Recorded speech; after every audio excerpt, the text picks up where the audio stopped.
संपूर्ण संसार में, संपूर्ण जगत में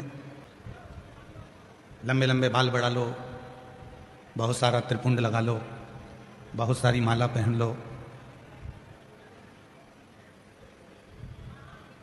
आज के समय में एक होड़ लगी है, नकली नकली बाल भी मिलने लगे बड़ी बड़ी जटा बनाने के लिए।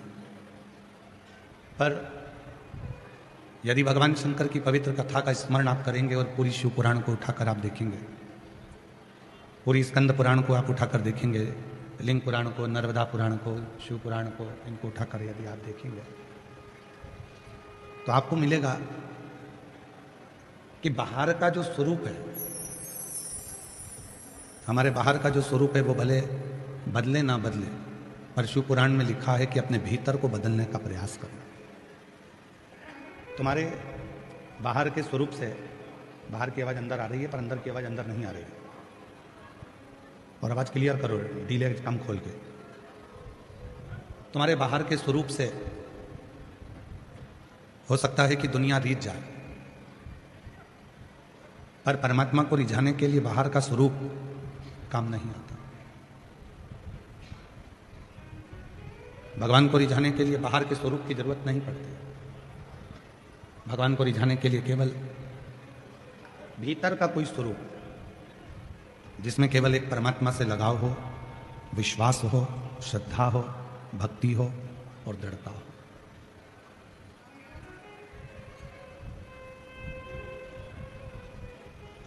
आज व्यक्ति के भीतर धन की कमी नहीं है, उसके पास में संपदा बहुत ज्यादा है। धन कम नहीं है, उसके पास में पैसे की कमी नहीं है। उसके पास में यदि कमी है, आवाज बढ़ाओ उधर की पीछे के, सबसे पहला डूम और डूम के पीछे का।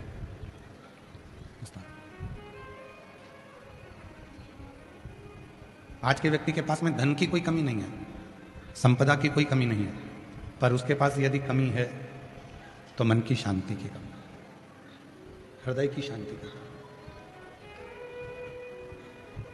और वो शांति उसको, धन तो ढेरों है, संपदा ढेरों है, वैभव ढेरों है, फैक्ट्रियां ढेरों है, संपदा भरी पड़ी हुई है, पर मन की शांति नहीं। और शिव महापुराण की कथा क्या कहती है? शिव पुराण की कथा कहती है कि कितना भी कमाना, कितना भी वैभव कमाना, कितना भी धन कमाना, पर थोड़ी देर अपनी अर्धांगिनी के साथ बैठकर, अपने बच्चों के साथ बैठकर, अपने माता पिता के साथ बैठकर, अपने परिवार के साथ बैठकर 2 क्षण भगवान शिव की अविरल भक्ति को धारण करना।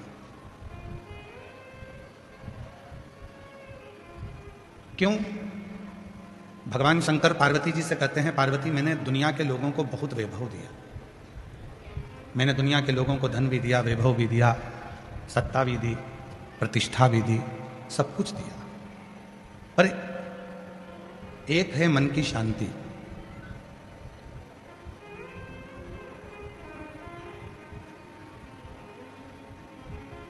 एक है मन की शांति। शिव जी कहते हैं वो मन की शांति को मैंने अपने पास में रखा, और जो मेरे पास में आता है, जो कुछ देर मेरे पास आकर बैठता है, शिव कहते हैं उसको मैं हृदय की शांति प्रदान कर देता हूं।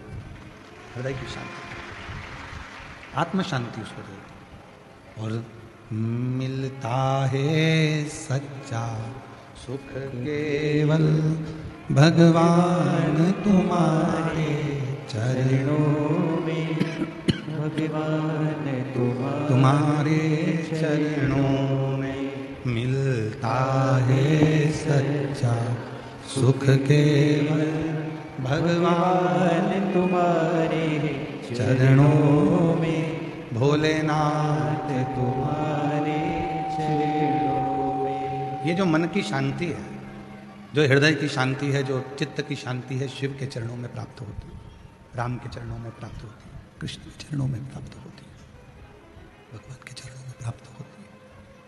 ये जो मन की शांति है, ये भगवान के चरणों में मिल जाती है, परमात्मा के चरणों में मिल जाती है। और इस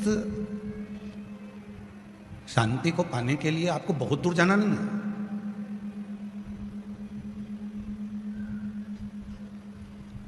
इस शांति को ढूंढने के लिए आपको बहुत यहां वहां चक्कर काटने की जरूरत भी नहीं।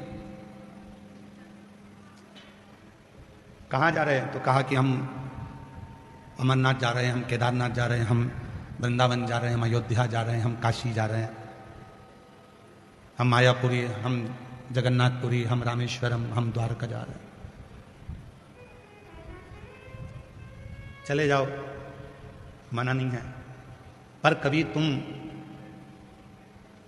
अपने मन के अंदर ही नहीं गए, कभी तुम अपने चित्त के भीतर ही नहीं गए, कभी तुम अपने घर के मंदिर में सुकून से बैठे ही नहीं, कभी तुम अपने घर के पास के मंदिर में नहीं गए, शांति से बैठकर बाबा का स्मरण नहीं किया, तो ईमानदारी से बोलो, चाहे दुनिया के सारे 12 ज्योतिर्लिंग कर लेना, चाहे सारे तीर्थ कर लेना, तो भी वो शांति तुम्हारे भीतर नहीं मिल सकती, क्योंकि तुमने अपने अंदर शांति को ढूंढा नहीं।